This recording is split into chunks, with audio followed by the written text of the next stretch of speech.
ఒక్కసారి ఇమాజిన్ చేసుకోండి. రాత్రి టైం, మీ ఇంటికి డోర్స్ లేవు, లాక్స్ లేవు, డబ్బు, బంగారం అన్నీ అలాగే ఇంట్లోనే ఉన్నాయి. కాని ఎవరు వాటిని తాకరు.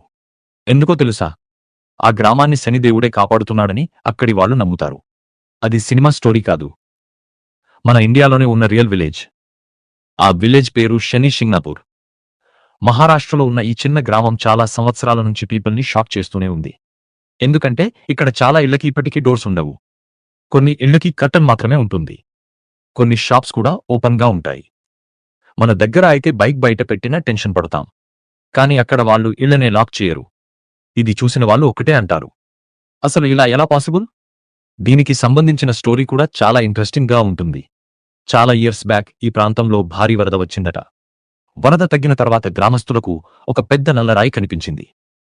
మొదట వాళ్ళు నార్మల్ స్టోన్ అనుకున్నారు. కాని ఒక వ్యక్తి క్యూరియాసిటీతో ఆ రాయి కర్రతో తాకాడట. అప్పుడు దానిలో నుంచి బ్లడ్ వచ్చినట్టు చెబుతారు. అది చూసి అక్కడున్న వాళ్ళు ఒక్కసారిగా భయపడిపోయారట.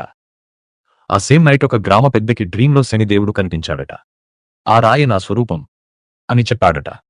అంతేకాదు, నన్ను ఎలాంటి గుడిలో పెట్టొద్దు, పైకప్పు కూడా నిర్మించొద్దు అని చెప్పాడట. అందుకే ఈరోజు కూడా శనిదేవుడి విగ్రహం ఓపెన్ స్కై కిందే ఉంటుంది. ఆ తర్వాత ఆ గ్రామంలో ఒక స్ట్రాంగ్ బిలీఫ్ స్టార్ట్ అయింది.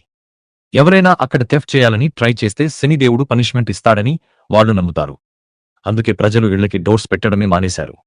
వాళ్ళ మాటల్లో చెప్పాలంటే ఇక్కడ సెక్యూరిటీ కెమెరాస్ అవసరం లేదు, శనిదేవుడే చాలు. కొంతమంది చెబుతున్న ప్రకారం అక్కడ థెఫ్ట్ చేయాలని ట్రై చేసిన వాళ్ళకి బ్యాడ్ ఇన్సిడెంట్స్ జరిగాయట. అందుకే ఆ విలేజ్ గురించి ఒక ఫియర్ కూడా ఉంది. నిజమో కాదో ఎవరికీ తెలియదు. కానీ అక్కడి వాళ్ల బిలీఫ్ మాత్రం నెక్స్ట్ లెవెల్. ఇంకో షాకింగ్ విషయం ఏంటంటే, ఒకప్పుడు అక్కడి బ్యాంక్కి కూడా ప్రాపర్ లాక్స్ లేకపోవడం. ఈ విషయం అప్పట్లో న్యూస్ ఛానల్స్లో కూడా వచ్చింది. చాలామంది జర్నలిస్ట్స్ అక్కడికి వెళ్లి స్పెషల్ రిపోర్ట్స్ చేశారు. ఇప్పుడైతే మోడర్న్ సిస్టమ్స్ కొంచెం వచ్చాయి. కానీ ఆ విలేజ్ బిలీఫ్ మాత్రం ఇప్పటికీ అలాగే ఉంది. ఇక్కడ ఇంకో ఇంట్రెస్టింగ్ బిలీఫ్ కూడా ఉంది.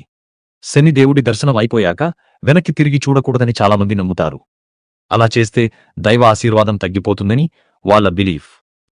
అందుకే దర్శనమయ్యాక చాలామంది స్ట్రైట్గా ముందుకే వెళ్ళిపోతారు. కొంతమంది బేర్ఫుట్గా టెంపుల్కి వెళ్తారు. అక్కడ అట్మాస్ఫియర్ మొత్తం చాలా డిఫరెంట్గా ఉంటుంది. ఇంకా ఇంట్రెస్టింగ్ విషయం ఏంటంటే, ఈ ప్లేస్ షిరిడి సాయిబాబా టెంపుల్కి చాలా దగ్గరలో ఉంటుంది. అందుకే షిరిడి వెళ్లే చాలామంది డివోటీస్ ఇక్కడికి కూడా వస్తారు. ఒకవైపు సాయిబాబా డివోషన్, మరోవైపు శనిదేవ్ మిస్టరీ. ఈ రెండూ కలిసి ఈ విలేజ్ని ఇండియాలోనే మోస్ట్ మిస్టీరియస్ స్పిరిచువల్ ప్లేసెస్లో ఒకటిగా మార్చేశాయి. ఈ కథ మొత్తం విన్నాక మీకు ఏమనిపించింది? ఇది నిజంగా శనిదేవుడి మహిమేనా, లేక ప్రజల స్ట్రాంగ్ బిలీఫ్ వల్ల ఏర్పడిన డిసిప్లిన్నా? ఏదైనా సరే, ఒక విషయం మాత్రం క్లియర్, ఫియర్ కన్నా బిలీఫ్ చాలా పవర్ఫుల్. ఇలాంటి methodology mysteries, hidden places, history secrets మరియు మైండ్ బ్లోయింగ్ ఫ్యాక్ట్స్ కోసం ఎపిక్ ఫైల్స్ని సబ్స్క్రైబ్ చేసుకోండి. మళ్ళీ కలుద్దాం.